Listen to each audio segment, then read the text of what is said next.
Hi, I'm Akumu Deborah Letitia. I'm a young woman born and living with HIV. Um, my passion is to be a human rights defender. I love to see that women, girls, boys and men are all equal, regardless of their sexual orientation.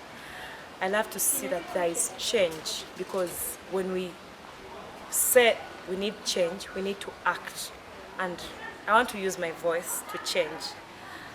I'll let also my colleague to say something about himself. Yes, how are you there? My name is Atsase Saison. I'm a passionate medical student. I love what I'm doing, of course, that's what I mean. I'm a year 2 medical student from Makerere University. And I'm more passionate about serving, leading, serving people, seeing the community grow, seeing the community enjoy the services that I believe that the Pearl of Africa is blessed with. I think, me personally, when you look at the situation in this country, somehow, somewhere, we have inequality. Men are overhyped, ladies are stepped down. And in some other areas, you find some women are lowered and ladies are hiked. But I think I would wish to use my voice and bring out this gender equality, see people on the same page, see people enjoy equal services, see people have the best they can achieve in this Uganda. Yeah, that's so nice. And you're all passionate about the community, you all are passionate about bringing change, the positive change that Africa is yearning for. And of course, Uganda, that is also, we are yearning since the decade started. So now, today we've been talking about rape, how we can end rape, and I think at the beginning of the year, we saw some few rape victims coming up, opening up, talking about rape and shaming people, like maybe shaming rapists, like, yeah, this one did this one did this, through social media, through internet. But from your opinions and your perspectives, and how can we really end rape in universities, in schools, in all higher institutions, and what does rape mean to you as an individual? I'll start with you. Okay, according to me, rape, when someone tells me rape, the first word that comes in my mind is force, then sex. So maybe to break down these two terms, force is you're doing something unwillingly, and someone either is forcing you maybe because they are more energetic than you, they are more high positioned than you, so they take advantage of you and they force you into sex, force you into penetration. And you realize that the major causes of rape, they are advanced, and I think majorly it begins with the mind, because if we say charity begins at home, if someone is natured that I have to respect my fellow opposite sex, because trust me, both male and women hear that males are raped, females are raped, and I think it's charity. People are not all that behaved to be that I have to respect my partner, I have to respect this person's decision. If I have to engage this person into intercourse, and this person may not be willing at the moment, but maybe you have to give them time and be like, okay, maybe next time. But you realize that because someone is more energetic and they feel now they are high, so they need this intercourse, they take advantage. So to me, I think rape is taking advantage of someone and force them into sex.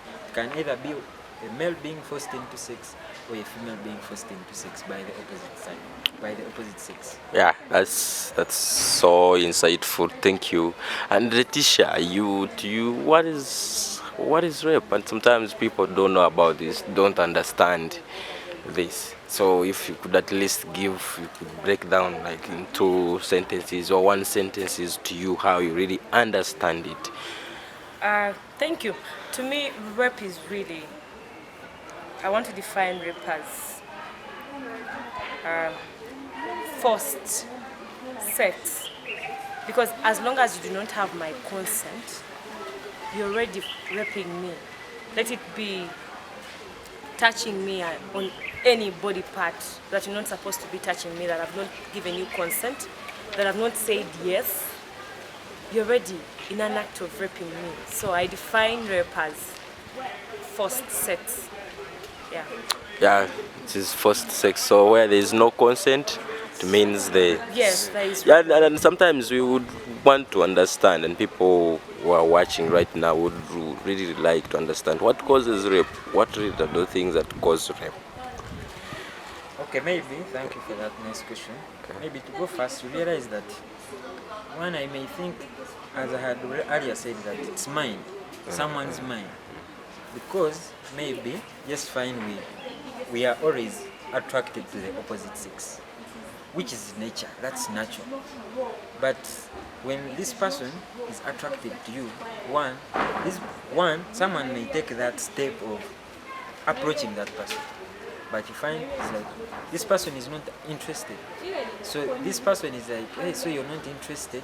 So because their minds are somewhere evil, they're like, so since this person is not interested, then I have to use any other means of making sure that I achieve what I want. Let's say sex, first relationships. So you realize that most people, when they put in their mind that now I have to do whatever it takes so that I achieve this, then it means eventually it will lead into rape. Because one, this person, you are not accepting that this person rejected you, so you want to take advantage, and as a result you find that your mind is telling you now the only option you have to do, force this person, and eventually you will achieve what you want to achieve. Thank you. And Letitia, yeah, you earlier you wanted to talk about what causes really the major things that really cause the Major things that really cause rape. This is fun. Okay. What really causes rape? I don't want to say major things, but these are things that we as community are, overlooking, and we think it's okay. First and foremost, whenever, maybe I'll first talk about the female side. Whenever a female is seen in public, probably with my towel, maybe with my skinny dress, a male is always thinking sex. As I said, it all comes from your mind. So we have patriarchy actually has brought out this thing that female sex.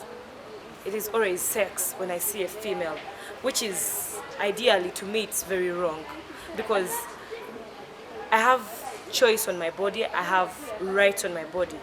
I want to dress the way I want to dress. I want to live the way I want to live, because it's me, it is not you. I'm not going to exchange my body with you at any one point. Then also maybe something I want to talk about is what is really bringing out rape is we are fearing to come out and speak out about these things, because we fear what is community going to understand from me, Letitia, speaking out.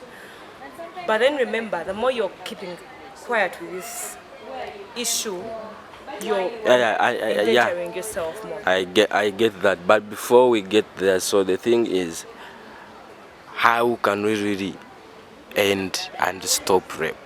Right? How can we? Then that's when maybe we are going to come on how we can create the platforms for the victims and how we can really help them speak out, right? Yeah.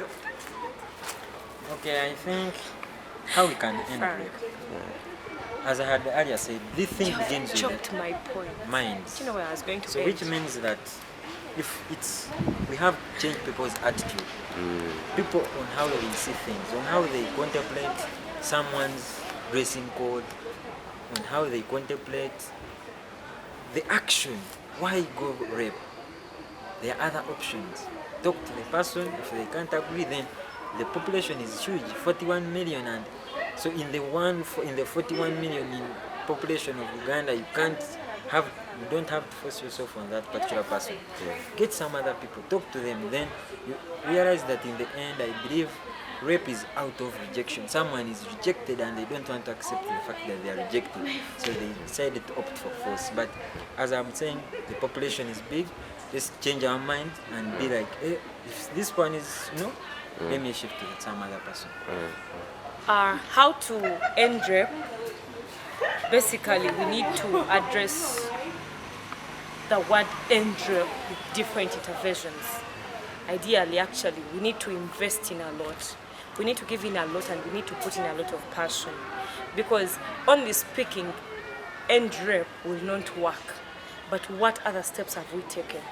First and foremost, how to end rape is the strict laws that we have to enforce to the people who have perpetrated rape to anyone. Let it be female, let it be male. And then also, we need to come out loud and give people information. What does the sex bill talk about? What is in? What is the outcome if someone goes through this rape act? And then also giving in champions, because we have people who have become champions in communities who are rape, who have been rape victims, and they have overcome through this. Because rape is not only someone maybe forcing you, but it all comes back. You get trauma, you need psychosocial support, you've gone through violence, you've gone through different things, stigma and discrimination from the community. You've lost dignity, you as a woman, you as a man. So we need to make these people champions. We need to encourage them to say that we can have a world where rape is no more. Thank you so much, Letitia. So what is your last message, both of you guys, for people who are watching right now? My last message is let's come back to the right way. Let's change our attitude. So what is the right way? The right way is if you approach someone and they show you a sign of not being interested, you just So you are saying the right way is accepting someone's consent. If someone is not consenting, shift to some other person. If they say no, if they say no, go to some other person, because the population is huge. So you can't, because you realize that the rape, it's something someone will plan for some good time. It's not a day thing that someone is going to just jump out and be like, hey, let me rape this person. They will have to see you with time, and in the end they just change their minds that I have now to rape this person. So a victim of rape, but you have that stigma, you fear to come up and speak to the community and be like, hey, this person raped me. But well and good, I believe there are many social psychological groups that can help you out, help you improve you, come out of that stigma. Generally, you find that now you can, because once you come out and expose, you be like, I was raped in such and such a case. So you find that we try to bridge the gap between the causes of rape and how we can end the rape. So come up, speak up, be advised, be encouraged, and you can be a star. Rape is not the end of life. Right. I want to conclude by calling upon fellow countrymen, fellow countrywomen, and everyone out there in the community. Please and please, it's my body, it's my choice. Respect my choice, whether it's a yes, whether it's a no. Discrimination to me, and I'll even not know where you are. So let it be my body. Let me have the rules on my body.